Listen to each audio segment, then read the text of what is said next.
Tesla सदी के वो महान साइंटिस्ट है जिन्होंने दुनिया को इलेक्ट्रिसिटी के हजारों आयाम देकर उजाला किया, पर उनकी खुद की जिंदगी अंधेरों से भरी रही। ग्रेट माइंड, कुछ कर गुजर जाने का जज्बा, थॉमस एडिसन से रेवलरी और 300 से ज्यादा इन्वेंशंस टेस्ला की जिंदगी के एक पार्ट को डिफाइन करते हैं। लेकिन टेस्ला की जिंदगी का एक और आयाम था अकेलापन, जिसे उन्होंने दुनिया में तब तक सबके सामने नहीं आने दिया जब तक कि उनकी मौत नहीं हुई। 7 जून 1943 को न्यूयॉर्कर होटल के 33rd फ्लोर के रूम नंबर 3327 से मिली उनकी लाश इस बात का सबूत थी कि परिवार के नाम पर केवल कबूतर ही उनके साथी थे। उनके पास ना कोई फाइनेंशियल सिक्योरिटी थी और ना ही बाहरी दुनिया से कोई मतलब। अपने आखिरी के 10 साल टेस्ला ने होटल के कमरे में ही बिताया। लेकिन इतने ब्रिलियंट माइंड और इन्फ्लुएंशियल पर्सनालिटी वाले इस लेजेंडरी इंजीनियर की हालत इतनी खराब कैसे हो गई? 300 से भी ज्यादा इन्वेंशन पेटेंट कराने के बाद भी वो ऐसी स्थिति में क्यों रहे? और आखिर क्यों मॉडर्न इलेक्ट्रिक वर्ल्ड का भविष्य बदलने वाला ये इन्वेंटर खुद अपना भविष्य नहीं बदल पाया? 10 जुलाई 1856 को क्रोएशिया की तेज आंधी और लाइटनिंग के बीच एक बच्चे का जन्म हुआ, जिसके पैदा होते ही मेड ने उसे चाइल्ड ऑफ डार्कनेस कह दिया। लेकिन उसकी माँ का बिलीव था कि उनका बच्चा रे ऑफ लाइट बनेगा। ये बच्चा कोई और नहीं बल्कि खुद निकोला टेस्ला थे, जिसकी किस्मत जन्म से ही रोशनी से जुड़ी गई थी। निकोला अपने बड़े भाई से सबसे ज्यादा प्यार करते थे। जब वह 5 साल के थे तब घोड़े से गिरकर उनकी मौत हो गई थी, और ये एक ऐसी घटना थी जो उनकी जिंदगी भर का ट्रॉमा बन गई। वो कभी इस दर्द से उभर नहीं पाए और कहीं ना कहीं इसी वजह से वह जिंदगी भर अकेलापन भी महसूस करते रहे। कुछ यही हाल उनके माँ बाप का भी था। टेस्ला के पापा पेशे से प्रीस्ट थे और उनकी माँ क्राफ्ट टूल्स और मैकेनिकल अप्लायंसेस बनाना जानती थी। उनकी creative abilities and memorising power कमाल की थी। टेस्ला को भी ये एबिलिटीज अपनी माँ से विरासत में मिली थी। भाई के अलावा निकोला की दोस्ती पढ़ाई लिखाई से थी। 1862 में जब वह अपनी फैमिली के साथ सिटी ऑफ गॉस्पिक में शिफ्ट हुए तो वहां उनकी स्कूलिंग स्टार्ट हुई, और वह अपनी क्लास के सबसे होशियार बच्चे थे जो हर सब्जेक्ट में ए ग्रेड से पास करते थे। टीचर्स भी निकोला के ब्रिलियंट माइंड को अप्रिशिएट करते थे। 1870 में वो हायर स्टडीज के लिए कार्लोवेक मूव कर गए। यहाँ भी वो फिजिक्स, मैथ्स जैसे सब्जेक्ट्स की पढ़ाई करते थे। टेस्ला फ्रेंच और जर्मन जैसी भाषाओं को बोलना भी जानते थे। ये उनकी इंटेलिजेंस का ही सबूत था कि वो इंटीग्रल कैलकुलस को अपने दिमाग में ही सॉल्व कर लेते थे। उनकी इस एबिलिटी को कई टीचर्स चीटिंग समझते थे, लेकिन वो एक ऐसे स्टूडेंट थे जिन्होंने 4 साल की ग्रेजुएशन की पढ़ाई को केवल 3 सालों में ही कंप्लीट कर लिया था।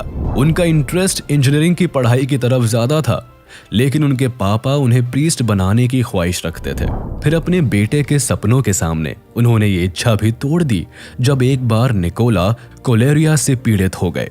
इस बीमारी से उनका बच पाना मुश्किल लग रहा था। तब बेटे को दर्द में देखकर उनके पापा भी वादा कर बैठे कि अगर वह ठीक हो गए तो वो उन्हें इंजीनियरिंग की पढ़ाई के लिए भेज देंगे, और हुआ भी ऐसा ही। इंजीनियरिंग की पढ़ाई में मानो निकोला ने जीने की नई उम्मीद झोंक दी।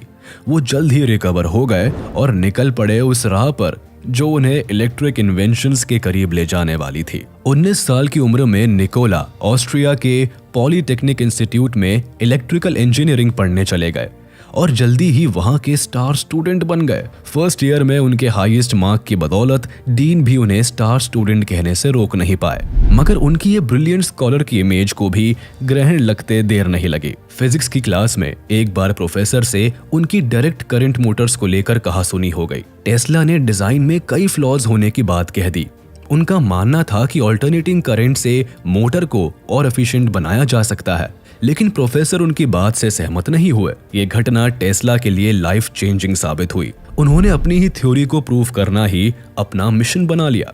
अगले 6 साल टेस्ला एक ऐसी हाइपोथेटिकल मोटर के बारे में सोचते रहे जो ऑल्टरनेटिंग करंट से चलती हो। ये थॉट उनके लिए एक ऐसा ऑब्सेशन बन गया कि वो कॉलेज स्टडीज पर फोकस नहीं कर पाए, साथ ही गैम्बलिंग के एडिक्शन में फंस गए।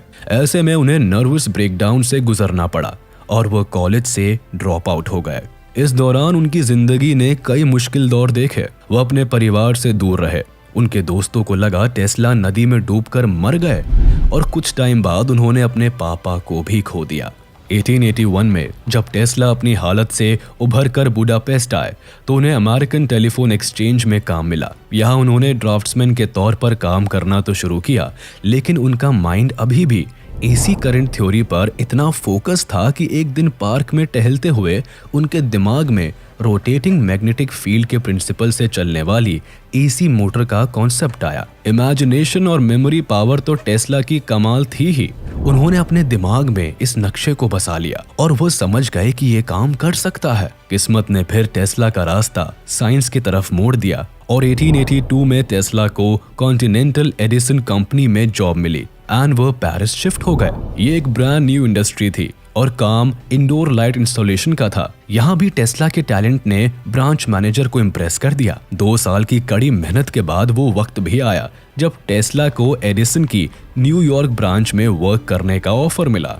जेब में केवल 4 सेंट और एक लेटर ऑफ रिकमेंडेशन लिए 1884 में टेस्ला अमेरिका आए और जल्द ही उनकी मुलाकात इलेक्ट्रिक बल्ब के इन्वेंटर थॉमस एडिसन से हुई। शुरुआती दौर में दोनों ही महान वैज्ञानिक एक दूसरे से काफी इंप्रेस हुए, लेकिन ये दोस्ती राइवलरी में बदलते देर नहीं लगी। एक साथ काम करते हुए जहां टेस्ला को एडिसन के काम करने का तरीका बिल्कुल अजीब लगा, क्योंकि वह कई परम्यूटेशन कॉम्बिनेशन लगाकर वर्क करते थे, वही टेस्ला फिजिक्स के फॉर्मूले से उस काम को कम समय में खत्म कर देते थे। ये दोनों इन्वेंटर एक दूसरे से काफी अलग थे। टेस्ला एसी पावर्स की तरफ काफी अट्रैक्टेड थे, जो लार्ज अप्लायंसेस और लॉन्गर डिस्टेंस तक लाइट प्रोवाइड कर सकती थी, लेकिन एडिसन केवल डीसी लाइट पर काम करते थे, जो छोटी डिस्टेंस और स्मॉल लाइटिंग डिवाइसेस को पावर दे सकती थी। एडिसन जानते थे कि टेस्ला का AC power work DC power की सेल को इफेक्ट कर सकता है, इसीलिए उन्होंने एसी मोटर्स के इंजीनियरिंग वर्क को कभी तवज्जो नहीं दी। उल्टा उन्होंने टेस्ला के सामने $50,000 का ऑफर रखते हुए उन्हें एक बेहद ही इंटरेस्टिंग टास्क सौंपा। ये काम था डीसी जनरेशन प्लांट्स में इम्प्रूवमेंट्स का। एडिसन का कहना था कि अगर टेस्ला इसमें सफल हुए तो वो इनाम के तौर पर उन्हें $50,000 देंगे।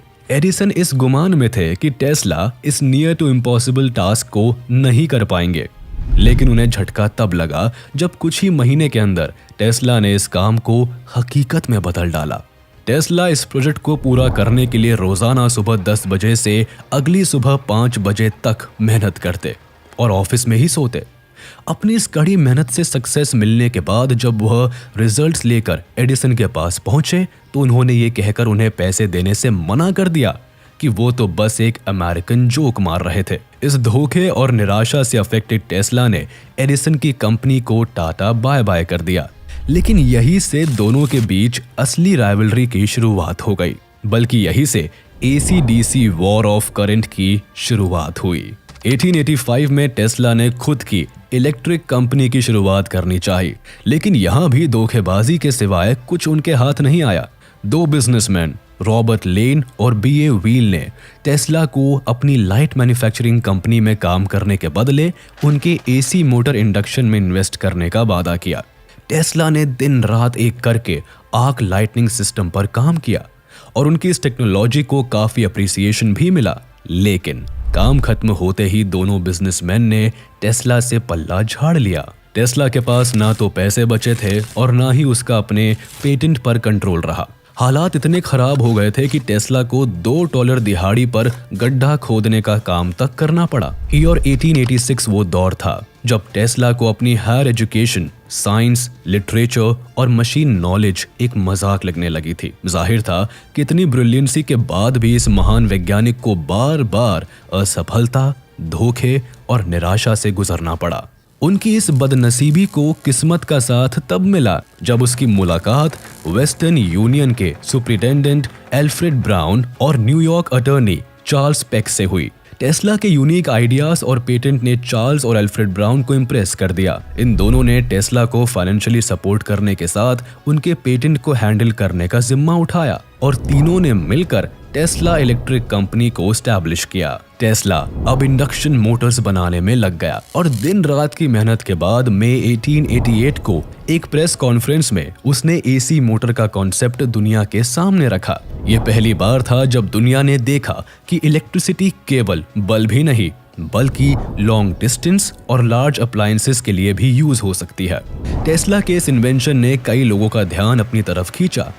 एक बड़े एंटरप्रेन्योर जॉर्ज वेस्टिंगहाउस भी टेस्ला के एसी विजन से काफी इंप्रेस हुए और उन्होंने इस प्रोजेक्ट को फाइनेंस करने का जिम्मा उठा लिया। टेस्ला की सक्सेस जिससे पहले उसके लिए पॉपुलैरिटी लेकर आती, उससे पहले ही एडिसन की बुरी नजर और चालबाजी इस प्रोजेक्ट के लिए मुसीबत बनकर टूट पड़ी। अपने कमर्शियल लॉस का बदला लेने के लिए एडिसन ने एसी करंट के खिलाफ कई डिग्रेडेड कैंपेन चलाए। उसने क्रिमिनल को लोगों के सामने करंट से दौड़ती कुर्सी पर बैठाकर मरवा दिया और इसके मरने की वजह एसी करंट को बताया। कुछ ऐसा ही उन्होंने 24 कुत्तों, हॉर्स और एक फीमेल एलिफेंट के साथ भी किया ताकि लोगों में एसी के खिलाफ डर का माहौल पैदा हो सके। शुरुआत में उनकी ये चाल काम भी आई, लेकिन वक्त के साथ लोग भी समझ गए कि एसी पावर ही इलेक्ट्रिसिटी वर्ल्ड का फ्यूचर है। उनकी इन्वेंशन को टेलीफोन के बाद सबसे इम्पोर्टेंट इन्वेंशन माना गया। इसका नतीजा ये हुआ, वॉर ऑफ करंट में आखिरकार जीत टेस्ला को मिली। अपने करियर के पीक पर टेस्ला ने 3 जाइगैंटिक जनरेटर्स को भी डिजाइन किया, जिसका काम नायग्रा फॉल से 50,000 हॉर्स पावर जनरेट करना था। जाहिर है ये एक बड़ी अचीवमेंट थी क्योंकि आधी से ज्यादा दुनिया तब ऑयल लैंप चला रही थी। इस इन्वेंशन ने टेस्ला को रिन्यूएबल एनर्जी की फील्ड में पायनियर बना दिया। लेकिन अभी भी उनकी मुसीबतें खत्म नहीं हुई क्योंकि वेस्टिंगहाउस की कंपनी लाखों के कर्ज में थी।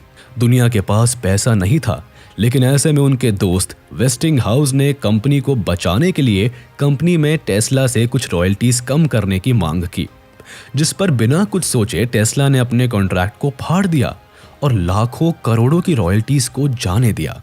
वो ग्रेटफुल थे कि वेस्टिंगहाउस ने उन पर तब विश्वास किया जब किसी ने उनका साथ नहीं दिया, और इसी दोस्ती के नाते उन्होंने अपने $300 मिलियन को यूं ही जाया कर दिया। टेस्ला के लिए पैसा कभी मायने नहीं रखता था और ना ही वो कभी फाइनेंशियल सिक्योरिटी को तवज्जो देते थे। वो जो भी कमाते थे उसकी पाई पाई अपने इन्वेंशंस पर लगा देते थे और यही वजह थी कि उनकी उम्र के आखिरी पड़ाव तक वह गरीबी और अकेलेपन से जूझते रहे। हालांकि इस दौरान उनके 300 पेटेंट ऐसे रहे जिसने उन्हें लाइमलाइट में बनाए रखा, जैसे कि उनके द्वारा व्हीकल्स के लिए बनाई गई टेस्ला टर्बाइन भी काफी पॉपुलर हुई। इसके अलावा उन्हें एक्स-रे टेक्नोलॉजी का पायनियर भी कहा गया। वो पहले इंसान बने जिन्होंने बताया कि एक्स-रे ह्यूमन बॉडी के लिए खतरनाक हो सकता है। अपने टाइम से बहुत आगे वो पहले ऐसे साइंटिस्ट थे जिन्होंने 1898 में एक रिमोट कंट्रोल तक बनाया और उससे एक मिनिएचर बोट को कंट्रोल किया।